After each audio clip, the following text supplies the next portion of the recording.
Sifuna, have you ever heard of something called the People's Renaissance Movement? No. Okay. What about it? Is there something you want to tell me? No, I'm just asking if you know anything about it. Okay. You do not? I do not. Okay. Before Edwin Sifuna launches his party of People Renaissance Movement, already watu walikuwa washa ikubali. People's Renaissance Party, if that is the party they're coming. People's Renaissance Party. Because Kenya needs a renaissance. Kenya needs a what? Why? What Renaissance. Are we at the end of something? Yes. We're at the end of what? We're at the end of something. We're at the end of the true opposition politics. And we're at what I call very bitter personal politics instead of ideological politics. And this young team is reintroducing that new energy of ideological politics and not personal politics. Do you understand me? Because if you look at Ruto, it's a cult. Ruto and these people is a cult. It's huge. Those guys are massive. They're organized. They're meticulous in the way they do their things. If you look at Gachagua, uchungu ya hapa. If you look at nyinyi mmewaja jamaa na 30 milioni analipa kila mwezi. Bwana, unajua uwezi toa serikali kwa mdomo ya mtu namna hiyo. He's just strong. The guy is not sleeping. If you look at Kalonzo, him is a statesman without a role. So he's doing everything to turn the ship upside down. He doesn't have a role. That's why statesmen are always given libraries at the end of their term. Foundations. If you don't give them foundations and libraries and AU positions, they will do everything in their power to tilt the boat. Because they have the time, they have little people here and there. Like Uhuru Kenyatta. Yes. Uhuru Kenyatta is idling somewhere. He needs to be given something serious. So that hiyo kitu yote. But si alifanya hiyo immediately. Wao hukuona hii kitu ya Kongo hii hakuna kitu. Kitu pale kwa Kongo. Ataki. So mzee yuko area. Mzee yuko area atembei. He needs to be engaged in UN, you know. Sijui pia na uji. Now he's very ready. It's just that there's a lot of kuna uji mahali anaendanga uji, nani atapea hii uji huko? Uji iko kuna maybe Saudi Arabia ndio kuna uji. Iko kila mahali. Okay? So, Jagiro, congratulations to President Ruto for effectively toppling and conducting a bloodless coup in ODM in terms of removing Sifuna. And Sifuna himself, once on interview with Yvonne Okwara on Citizen TV, Edwin Sifuna denied about something that could have linked him with this party of People Renaissance Movement. Sifuna, have you ever heard of something called the People's Renaissance Movement? No. Okay. What about it? Is there something you want to tell me? No, I'm just asking if you know anything about it. Okay. You do not? I do not. Okay. The party is set to be launched today.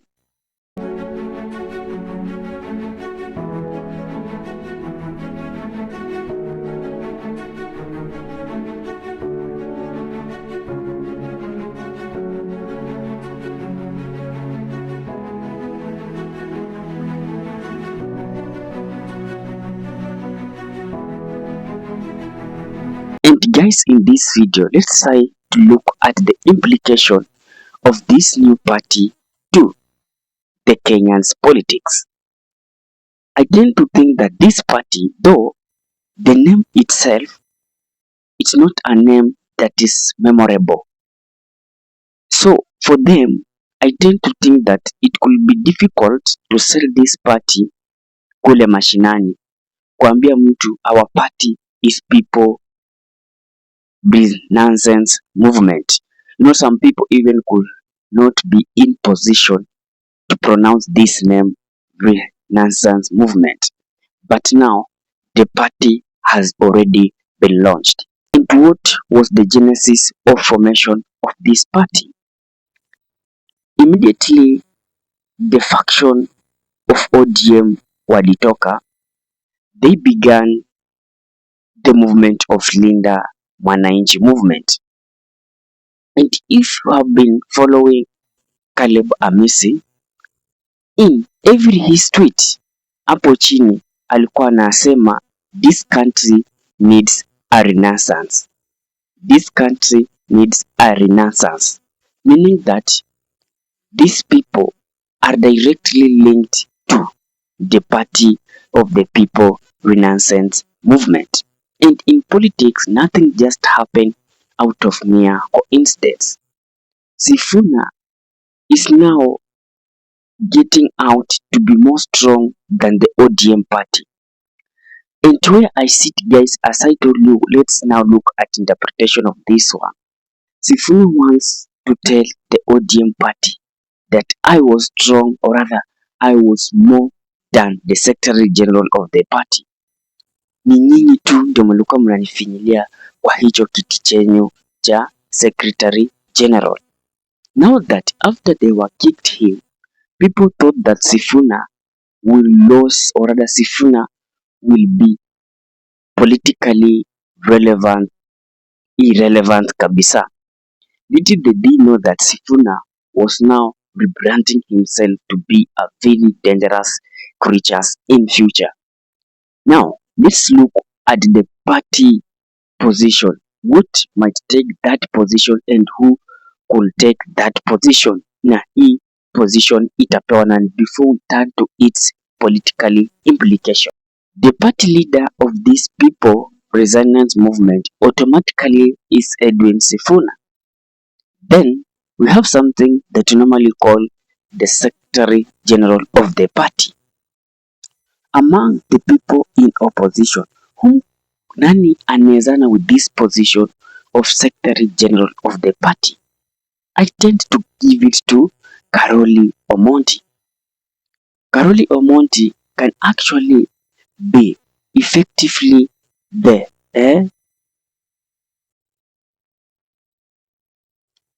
Secretary General of this party, despite the fact that he is the Secretary General of opposition, and this guy can actually be the Secretary General of this party. Now, we have the two positions that I tend to bring Ndindi Nyoro and Babu Owino in this position, even though Ndindi Nyoro is not active in Linda Mwananchi, but it might be alikuwa nangoja when the time is right. And I think the time is right. When we are heading to almost mid of the year, we only remaining of 1 year for campaign, and you cannot say it then uambie Wakenya will launch your party in December, then expect that you will set that party for only 7 months, then that party be strong and get a presidential candidate. So they might have two deputy party, and the first deputy party, it might go to this guy called Ndindi Nyoro, and the second deputy party, it's now going to this someone called Babu Owino, kwa sababu they want this party also to have a national picture. You know, when they launch it and give everything to lawyers, do also take that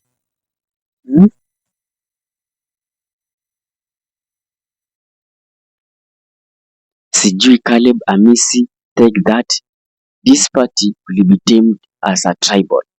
But when you give this guy Babu Owino as a deputy party leader, this party can easily be solved in Luo Nyanza.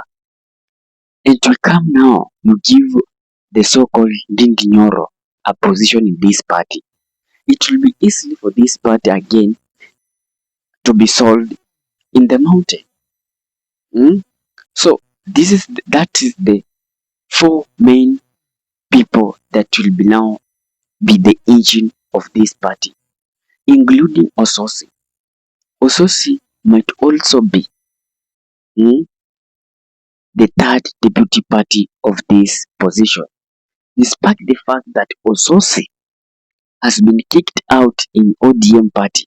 But it will be somehow awkward if a lawyer be a party leader, then a deputy party leader again be a lawyer. So they will work as much as they can to ensure that it is not again the lawyer who is taking this deputy position. The political implication. The political implication is very, very, very, very loud. It is now that this party has completely killed the ODM party. You most people will not agree with me. But let's now talk it the way it is. Ama tuseme ukweli. When you look it critically, who was the engine, or rather ni watu gani walikuwa the engine of ODM party? I can mention for you guys. Number one, we had the late Raila Amolo Odinga. That guy was the engine of the party. And number two, without fear of any contradiction, there were these two individuals, Edwin Sifuna and Babu Owino. After Raila Amolo Odinga, those are the only people that were popular in ODM party. Meaning that when they will move with all the people, all the ODM people will deregister and join this people renaissance movement party. And ODM, before Ruto could have accomplished his mission, you find that now this movement, or that this party, is going to accomplish the movement of William Samoei Ruto, completely killing the ODM. Moving forward, ODM will be a very weak party, and the people renaissance movement will be a very strong party. And political implication number three, where most of the people will not agree completely with me, I see the hand of William Samoei Ruto behind all this arrangement. You cannot say that Sifuna cannot work with William Samoei Ruto. He can. It's only that as we speak now, their political interests are not converging. But when these political interests will be converging, let me say now, Ruto has picked as Sifuna to be the deputy president of this Republic of Kenya come 2027. Automatically, the People Renaissance Movement Party will work with William Samoei Ruto. And why am I saying so? People form these political parties for the look of positions. People are not going just to form this political party to fight for us Kenyans. They will come and they will cheat us that we are going to change inside. And Kenyans will buy that ideology. Sifuna will one day wake up and say that we have discussed with Ruto, we will remove SHA, we will do ABCD, we will do YZ and M, and people will be clapping. So meaning that this party, it has a very high chance of helping Ruto to win the re-election in 2027. Believe me not you guys.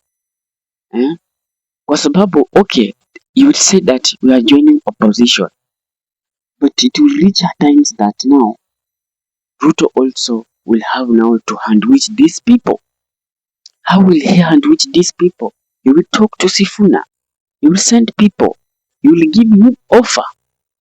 And now Sifuna will realize that people has moved away with William Samoei Ruto. We all understand how Ruto can buy people. Then Sifuna will go. And Sifuna is also talking about these things as early as now. Sifuna is saying that, guys, if Ruto will buy you early, kama Ruto atawanunua mapema, mimi pia nitaenda. Tuchunge asiwanunue. Akiwanunua nitabaki bila mtu, na nikibaki bila mtu automatically nitaenda. So let us look this political arrangement with a very different angle. Tusipige tu makofi. This might be the hand of Ruto in all this, kwa sababu Ruto's mission was to complete ODM. When these people rescinded movement will be formed, do you think that ODM will survive again? Automatically no. Who is the beneficiary there? William Samoei Ruto. What is your thought, guys? Drop it in the comment section to read it and giving you a response. And with that, guys, peace and love.